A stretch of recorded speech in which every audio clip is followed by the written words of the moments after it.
Hi guys, welcome to twinkle and moon blogs. First of all అందరికీ చాలా చాలా చాలా థ్యాంక్ యూ అండి. నాకు 45 days లోనే 500+ సబ్స్క్రైబర్స్ వచ్చారు. దీనికి కారణం మీరే, మీ సపోర్ట్, మీ లవ్. ఇలానే మీ సపోర్ట్, మీ లవ్ నాకు ఎప్పటికీ ఉండాలి అని కోరుకుంటున్నాను. త్వరలో నా ఛానల్ మానిటైజేషన్ కూడా అవ్వాలి, అది మీ చేతిలోనే ఉంది. అసలు పాయింట్కి వచ్చేస్తే షార్ట్స్ ఎలా వైరల్ అవుతాయి.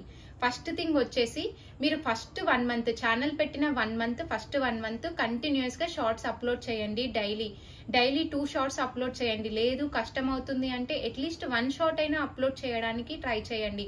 సో మీరు అలా డైలీ అప్లోడ్ చేస్తూ ఉంటే మీ కంటెంట్ అనేది, మీ షార్ట్స్ ఏవైతే ఉన్నాయో అవి పబ్లిక్ కి రీచ్ అవుతుంది. సో మీ షార్ట్స్ అలా వైరల్ అయ్యే ఛాన్సెస్ ఉంటాయి.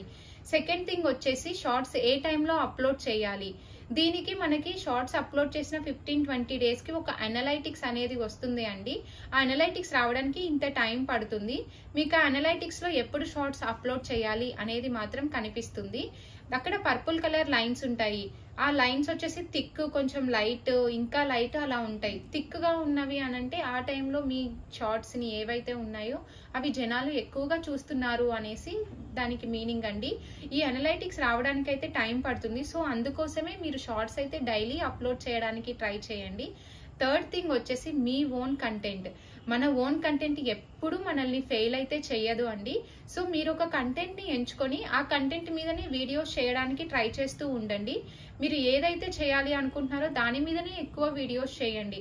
మీరు ఇట్లా జంబుల్ లాగా మింగిల్ మొత్తం చేసేస్తే ఏమీ అర్థం కాదు. సో మీరు ఒక కంటెంట్ ని ఎంచుకుంటే మాత్రము ఓకే, ఈ కంటెంట్ మీదనే వీళ్ళు వీడియోస్ చేస్తారు అనేది ఉంటుంది. సో ఈ 3 things మాత్రం చాలా ఇంపార్టెంట్ అండి.